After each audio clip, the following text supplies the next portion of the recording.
Good morning, everyone. Hello, happy Friday. I hope everyone had a refreshing fall break last weekend.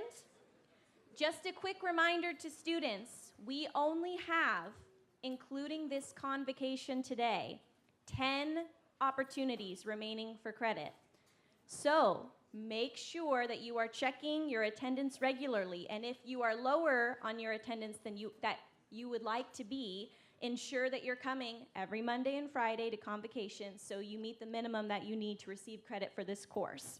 And of course, email me or Michael if you have any questions about this. We have 2 campus announcements today. We will get started with an announcement from Candy and then Elizabeth to follow. So Candy, come on up.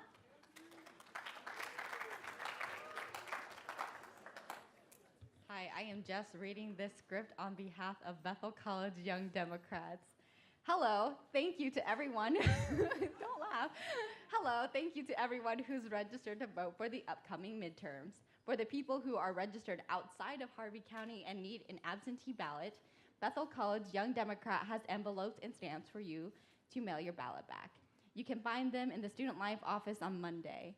And if you are registered in Harvey County, I expect you to walk across the street and vote on November 6th.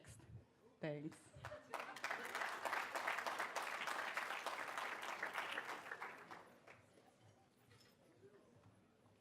Hi, everybody. On behalf of the Yap Magazine's editorial staff, I'm excited to announce that we will be having a photography contest for this fall online issue that's coming out. There will be a $50 cash prize for the winner, and you'll get a spot in the online issue. And we are looking for photos of places or spaces where you find the most contentment. So where do you feel most content on campus? And one disclaimer, please no photographs of the administration building. And if you have any questions, contact myself, Elizabeth Ratzliff, or Brendan Osland, or Professor Siobhan Scary. Thank you.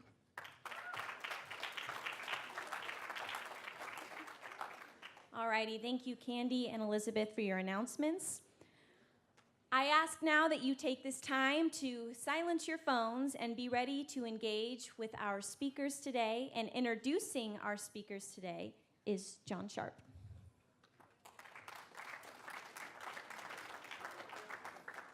Good morning. I'm pleased to introduce our speakers for today, Joanne Hess-Siegrist and her husband, Don. They have been ambassadors between North America and Switzerland in some marvelous ways. They go to Switzerland often. They stay when they're there. Unlike me and my group, we swoop in and swoop out. So they have built relationships with Swiss people and in a marvelous way. Joanne is an author. She's a historian, a speaker, does many things, and by her own admission, she's a mover and a shaker. Don, her partner, is a little more low-key, but equally talented, and you'll see many of his photos today. So please welcome them, building a bridge back to Switzerland.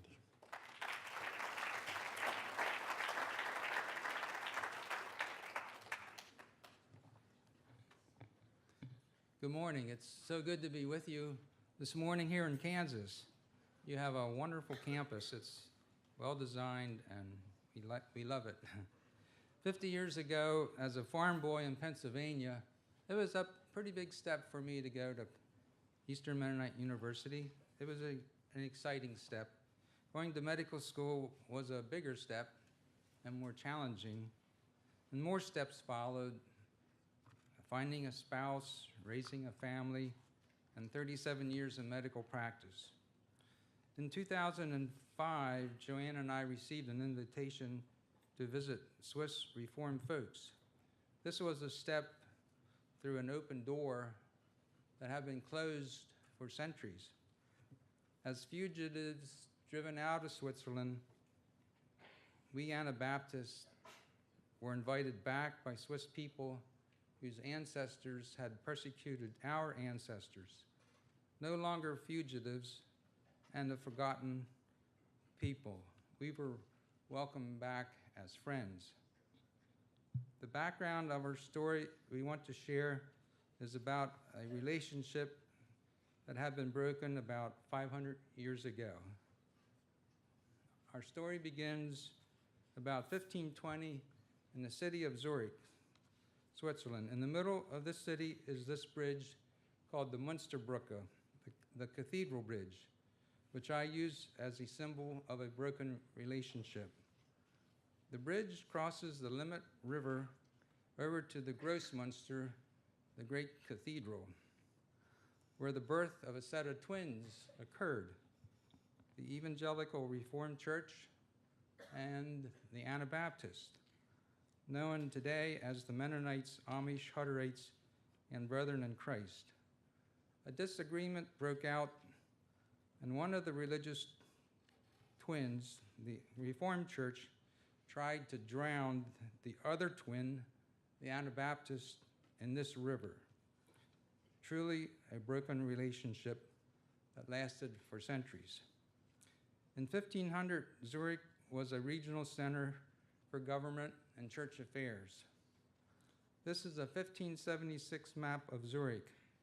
The city is surrounded by a wall with towers and doors and city gates. The population was about 7,000. Here is the Grossmünster, where the church decisions were made, and the Rathaus, the government house, where government decisions were made. The Anabaptists were imprisoned in the Wellenberg prison here, and the Ketzer Turm, the heretic tower, or maybe called the Witch's Tower, and also in the Ottenbach Cloister in this location. This 1500 drawing of the majestic Grossmünster shows its high wooden bell tower steeples that burned down in 1763 and were replaced with stone domes. In the foreground is the Wellenberg prison, the prison tower, which has been removed. In 1500, there was a pervasive darkness, immorality, drunkenness, fights, and civil unrest prevailed. The Catholic Church was in decay. Many priests had common law wives and illegitimate children. The church services were in Latin, which most people did not understand. To make things worse, in 1519, the Black Plague occurred in Zurich, and about 25% of the people died. Was it a judgment from God? The city council decided that the best way to bring light to the city was by religious reform. A strong religious leader was needed. Therefore, Ulrich Zwingli was chosen. Zwingli was an educated, very talented, reform-minded Catholic priest with a forceful personality. He promised to, quote, to preach nothing but the gospel, end of quote. He gathered a group of about 20 young scholars, which included Konrad Grebel, Felix Manz, for which your library is named, and George Blaurock. The goal was to set aside Catholic dogma and study only the Bible to reform the church. The planning to reform the church took place over about 5 years. During this time, large crowds gathered in the Grossmünster, seen in the background, to hear Zwingli preaching in German. From time to time, he met in the town hall, seen in the foreground, with the city council. In this painting, Zwingli is standing before the city council, vigorously presenting his ideas on church reform. His scholars were shocked and felt very betrayed when it became clear that Zwingli decided to follow the Bible only as far as the state would allow. A bitter division grew between Zwingli and the city council on one side, and on the other side were those who wanted a New Testament church. There were three distinctive tenets of faith of the Anabaptist people. believers' baptism. At that time, everyone was baptized as infants. To be baptized again as a believer resulted in the term Anabaptist, which means again baptized. Separation of church and state and none-bearing of arms. These three ideas were much too radical for the city government to accept. The Anabaptist-minded scholars persisted with their New Testament church model. They didn't give up easily. The conflict escalated. In January 21, 1525, the city council orders the Anabaptist group to disband. The birthday of the Anabaptist movement. In the state of crisis, about 15 Anabaptist-minded people met at the home of Felix Mons, located on a little side street called Neustadt Gasse, near the Grossmünster. So it was back here. Okay. Birthday of the Anabaptist movement. January 1525, home of Felix Mons, M-A-N-T-Z. Sorry for the typo. An account of this meeting was preserved in the large chronicle of the Hutterian Brethren. As they met, great anxiety pressed upon them. They knelt and prayed to God for guidance. After prayer, George Blaurock stood up and he asked Conrad Grebel, for God's sake, to baptize him with the true Christian baptism. Then Blaurock knelt down and Grebel baptized him. Blaurock then baptized all the others present. That's a condensed version. The next day, they scattered in all directions, going home to home, town to town, teaching and preaching repentance, baptizing and observing the Lord's Supper. In a spiritually dry and thirsty land, burdened by oppressive rulers, the movement spread like wildfire into Austria, Germany, and the Netherlands, where men of Simons joined in 1536. Thousands of people joined the movement. An inner life of freedom and peace with God was a greater treasure than an external life of spiritual poverty and bondage to the state. The state can kill my body, but they cannot kill my soul. I will obey God rather than men, even if it costs my life. And for many, it did cost their life. Persecution began. In this prison, the Ketzerturm, Felix Mons, Conrad Grebel, and some others were put in. And there's a story that they had an amazing escape. Somewhere they cut a hole in a roof, and with a rope, they let themselves down and they got away. Here's another prison, the Otenbach Cloister.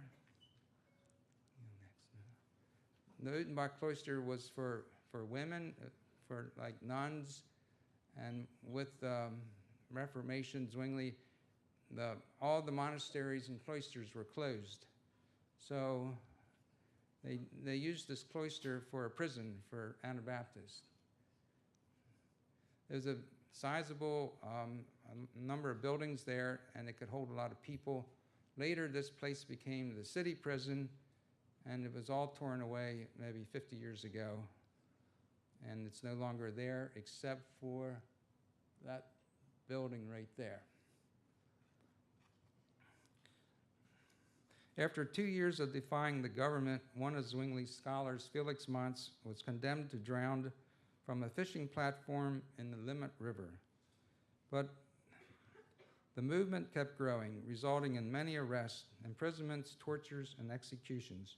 The persecution lasted about 70 years in the Netherlands, and then the Dutch Mennonites could prosper and do well, but the persecution lasted over 300 years in Switzerland. The Swiss government initiated wave after wave of campaigns to round up the Anabaptists, put them in miserable prisons, confiscated their properties, declared their marriages void, and their children illegitimate. and sought to drive them out, hiding the persecution story. Over time, it became painfully obvious that something very bad had gone wrong, the dark side of the Swiss Reformation, the persecution of the Anabaptists, the people who lived moral, upright lives. What an awful story of the church persecuting its own people. So now what?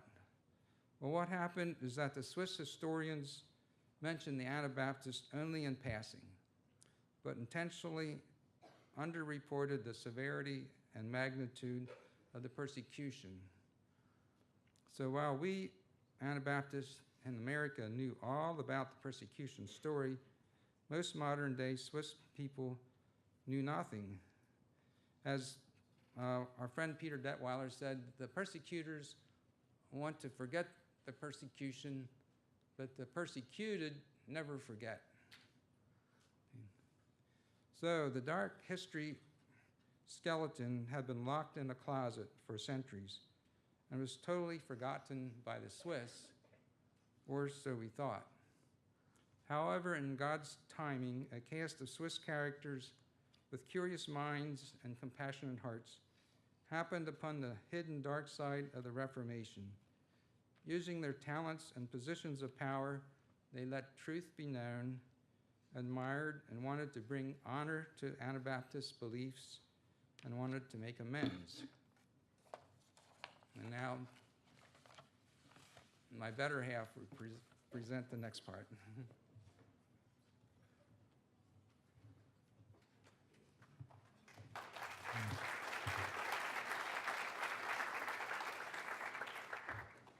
Good morning, everyone.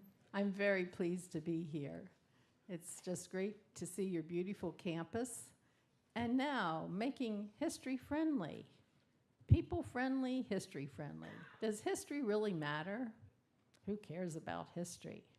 Well, let me show you a few things. In 1710, the first European settlers came to Lancaster, Pennsylvania, where we're from. They were the Swiss Mennonites. The Swiss Mennonites, surprise, I bet you don't know this, they were the first people to live with the Native Americans. And because they were pacifist, they lived at peace. We have many good stories about that. And if you come to Lancaster, you'll see the 1719 house, the oldest house in Lancaster County, and you'll see nearby it the Indian Longhouse. We're doing many things with the Native Americans today. Well, in 2018, our Lancaster newspapers called our region of Lancaster the USA capital of the United States for resettlement people on a per capita basis. That article is a major, the article went on to say a major factor for that is because there are so many early refugees in Lancaster County, namely Mennonites and Anabaptists, Amish and Brethren in Christ, who keep telling over and over their history. The more conservative people are, the more they know their history. I work as a tour guide for the Mennonite Information Center in Pennsylvania, and it's always true. The more conservative the people, the more they know their history.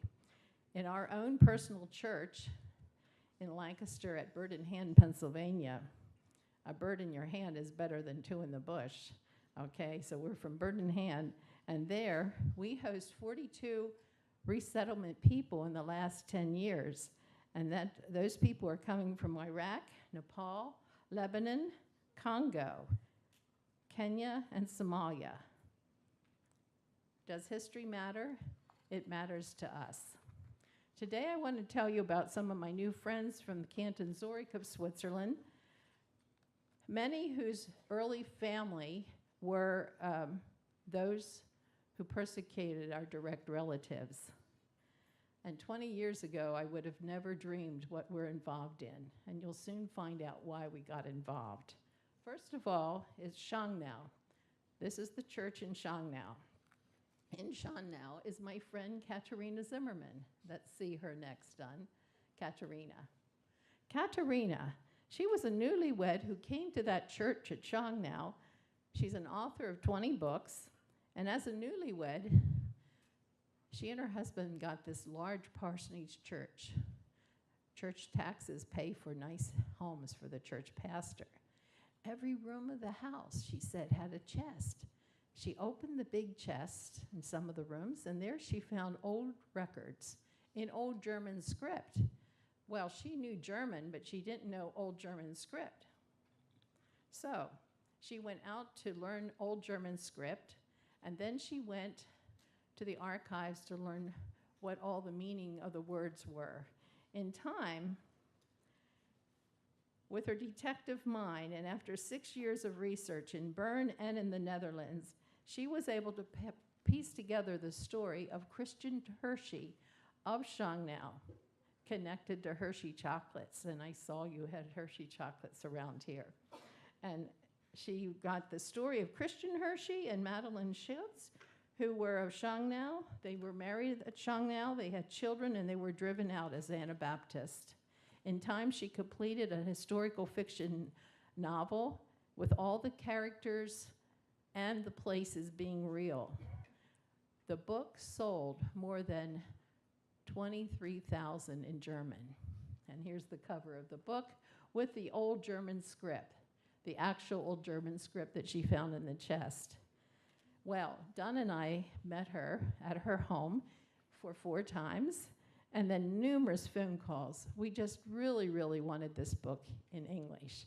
And finally, after a number of years, last summer, we got it in English, and your Christian Light bookstore has copies for sale. Next is the Schleitheim Museum. Here's the village of Schleitheim, and about 20 years ago, historians of the village near the German border decided to dedicate a room on the Anabaptist history. While the Anabaptist room displays many, many nice things, the most important thing is, we have the next slide, the 1550 printed Schleitheim Confession of Faith. And it was found in Germany recently, and it was purchased for $14,000. So there's the special Schleitheim Confession of Faith, the earliest confession of faith in writing. Next, we go to see Gary Keller, the gentleman with the white hair on the far right side. Gary Keller was a pastor in Barrettsville, Switzerland. He kept seeing people going up in the mountains. He kept seeing buses from Pennsylvania, buses led by John Sharp and John Ruth and other people like that. And he wondered, what is going on? Why are these people going mountains? Why are these buses coming here? Well, soon he learned the Anabaptist story, and he was shocked. He was troubled. He said, something's got to be done. So after a while, he became the leader of Schleife, a non-denominational Christian movement in Winterthur. And he was one of the leaders to plan the Heal Our Land conference in 2003. A group of Amish and Mennonites from North America were part of the 900 attendees. There was a time of sharing, apologizing, forgiving, and restoring relationships. As a symbol of reconciliation, the Swiss Reformed pastors in their long black robes washed the feet of the Mennonites and Amish that attended. Next, we go to Sabine, the lady in the black robe to the right side. As a young pastor, she liked hiking in the woods nearby Schleitheim, and she wondered about the trail marker that said Anabaptist Trail. After researching, she learned about the Anabaptist, and her reaction was to do something to respect them. So in 2004, this activist was able to persuade others to make a memorial stone along the Anabaptist Trail. This rough stone lies below the ground to symbolize the posture of humility by the Anabaptist, who knelt before their judges and who lived according to the Sermon of the Mount. And here we see Sabine showing me the stone, and that was 2007. And she was also part of an apology group that came to Pennsylvania. And she says this is what it means. The long line in the middle is the straight and narrow way of the Anabaptist. The wavy parts represent the world that's tossed to and fro like the waves of the ocean. The three crosses represent the three Anabaptists who were martyred in the region in 1600s. Rudy Reich, he's to our right, beside me, and he was the president of the Evangelical Reformed Church of the Canton of Zurich. And he wanted to respond to something. He decided an official church apology was needed. An event titled Steps of Reconciliation was held on June 26, 2004. Many people from the Anabaptist groups were invited to attend, including significant leaders coming from various parts of the United States, and including our friend John Sharp. And now we'll pause for a few minutes to see that event by a DVD. And watch for John, you'll see him. If you're young, they won't recognize me.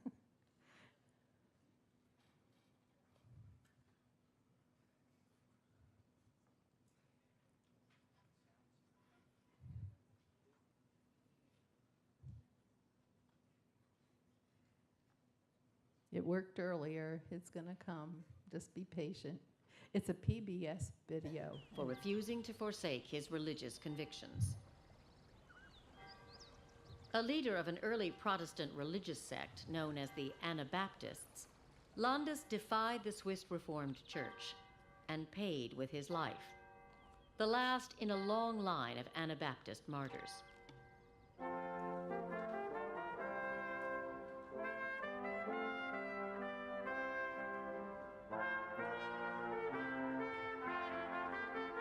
On June 26, 2004, in the Grossmünster, Zurich's great cathedral, the church asked forgiveness.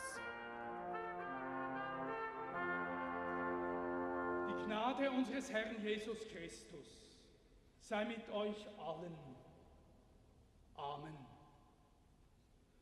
Namens der evangelisch reformierten Landeskirche des Kantons Zürich heiße ich Sie ganz herzlich willkommen.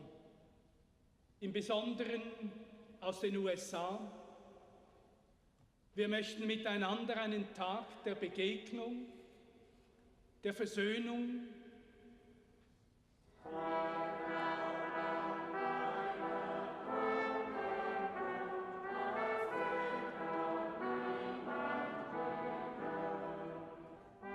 ich werde dort auch nochmals in einem Bekenntnis zur historischen Schuld meiner Kirche stehen. Das ist etwas, was mir auch sehr nahe geht und ich bin sehr dankbar, bin Gott sehr dankbar, dass wir diese Zeichen jetzt setzen dürfen.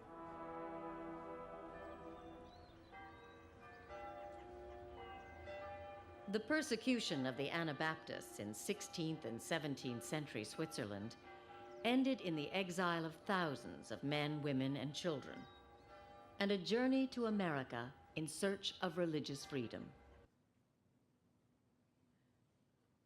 We're just skipping a part because we don't have time, but we're going to see one more part, right, Dunn?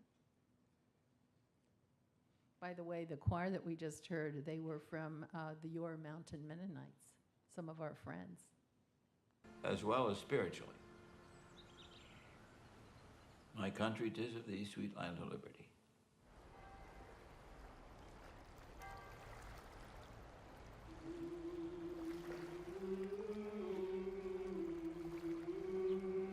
Sehr geehrte Damen und Herren, mit der Enthüllung der Gedenktafel für den Täufer wollen wir heute ein Zeichen der Versöhnung setzen.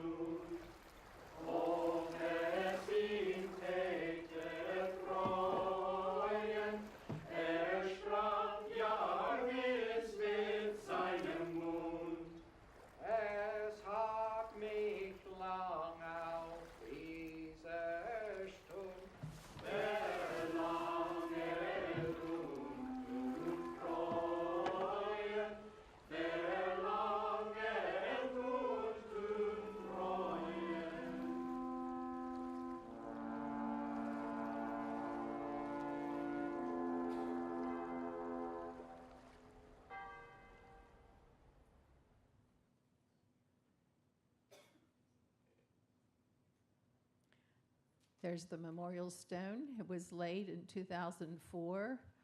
Don and I are there beside it, and the translation of the stone means this in English.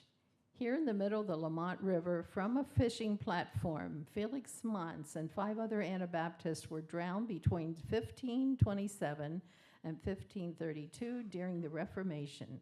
The last Anabaptist to be executed in Zurich was Hans Landis, 1614. So what's the meaning of reconciliation?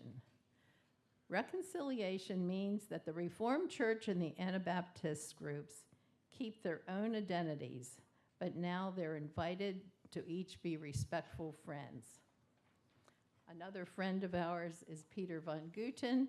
He was a movie writer, and Swiss movies are different than American movies. They're more documentary kinds of things, and he was fascinated with the Bern, Indiana peoples and the Swiss of the canton of Bern.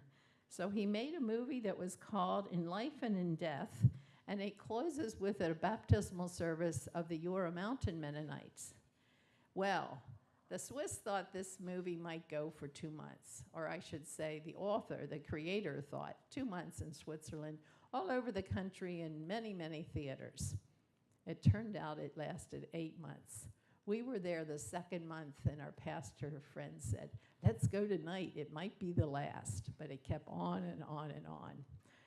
Another event that happened in 2005, here are 22 Swiss Reformed delegates that came to Pennsylvania, New Holland, Pennsylvania, at the Petra Church, and over 800 people gathered for 3 days.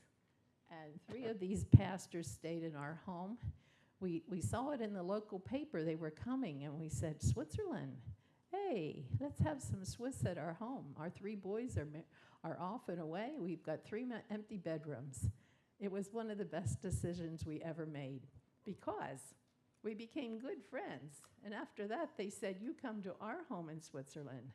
Well, their friends became our friends and friends of friends, and soon we've made many, many connections, and we've gotten to be in many homes. And these are the 3 that we hosted. And during the conference, one of my favorite history teachers, I hope you have one favorite history teacher, one of my favorite was Myron Dietz. And he got up to speak to 1,000 people, not many more than here, and he said, "Never in my wildest imagination would I ever dream that this apology would happen." It was a profound time. There were many tears. There were many new friendships made. Well, since that conference, Don and I have gotten to Switzerland most every year. It's a contagious thing, because what do you do if people ask for your forgiveness? I hope you all have had someone ask you for forgiveness sometime in your life. Do you shut the door and you never see them again? Or do you have a relationship? Fortunately, we were able to find time and place and some money to make those trips as just the 2 of us. And fortunately, we get to stay in many homes. I have a 3 cents a minute phone card. I call many times because I don't write in German. Phone calls are more special. And we connect often with a 3 cents a minute phone card and lots of emails, including a number here today. We get them almost every week. We get connections from Switzerland. So remember, when people ask you for forgiveness, you want to keep a connection, and that's what we're about. Next, we'll tell you about Peter Schmidt. Peter Schmidt is here with a group at Barrettsville Church, and he's the couple on the far left side. And Peter Schmidt, he's a member of the Reformed Church at Barrettsville, a member of the Synod in the canton of Zurich, and he's sympathetic to the Anabaptist beliefs. He also met his wife in Goshen, Indiana, although she's a Swiss woman. As an activist, he was a leader in making improvements in the hiking trail up to the Barrettsville Cave, where there's now signage and lots more accommodation for visitors since the old time when Gary Keller saw that group going up there. And for the last 40 years, almost every American tourist group visits this cave. Finally, there is that signage, thanks to Peter and his friends. And do we have one more on the cave done? Okay. All right. Well, next is the Barrettsville Choir. Peter helped to organize this choir coming to Pennsylvania and Ohio. Sorry it's so far out to Kansas. They didn't get to you in Kansas. But can you imagine a choir like this from Switzerland coming for about 10, 15 days? Some people went to every program in the area, not just one, but 2 or 3. Audiences of 1,000 people came to hear them. And fortunately, we had a program this big, 11 by 17. Half was the German words, half was the English words. And it was an amazing time. Best of all was Peter made arrangements for John Landis Ruth. You just saw him in that DVD, and John Landis Ruth got to speak in the Zurich Synod in the same building where once the Anabaptists were condemned. It was a most wonderful highlight for our friend John Landis Ruth. And John Sharp can tell you many more things about him. He's the number 2, John Landis Ruth. All right, next to Peter Opitz. Sorry it's not a clearer photo, but Peter Opitz is a professor in Zurich who came to our home, and we've been to his home often. And he has an office right outside of the Zurich Cathedral. And he often sees tourists coming into the doors at the cathedral. And he teaches Anabaptist history now as part of his theology preparation.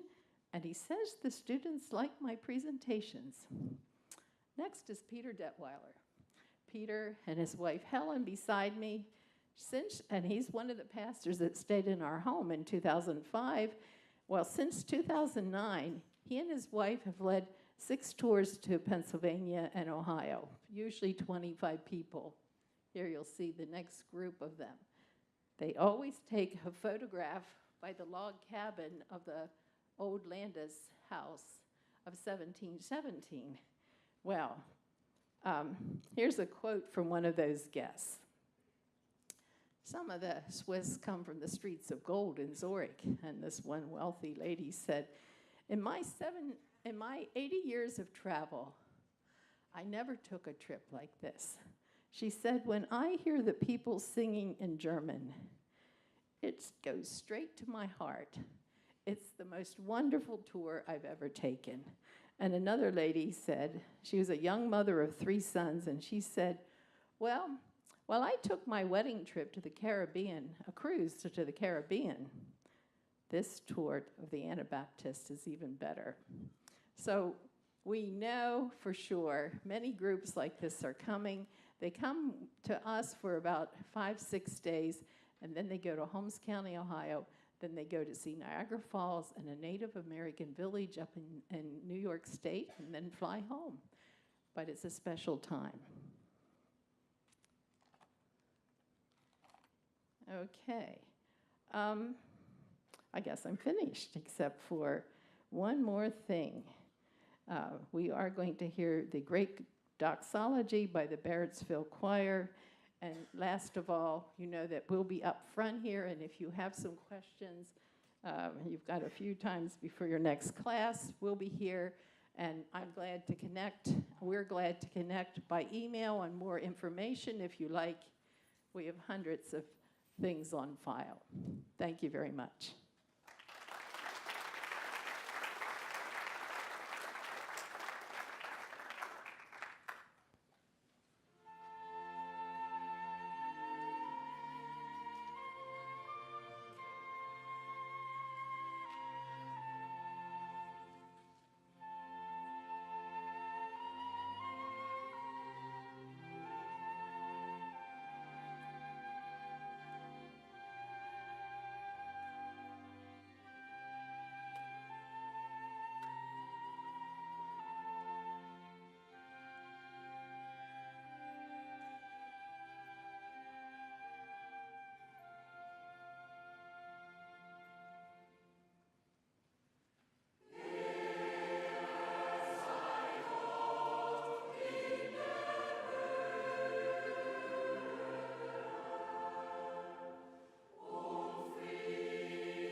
Can we give these two a round of applause for sharing about their experience? I love those pictures, and I've never been, but it makes me want to visit. If you have questions about their experience, their journey, more of the history, and you would like to talk with them, please feel free to come up. Otherwise, have a wonderful weekend, and we will see you on Monday.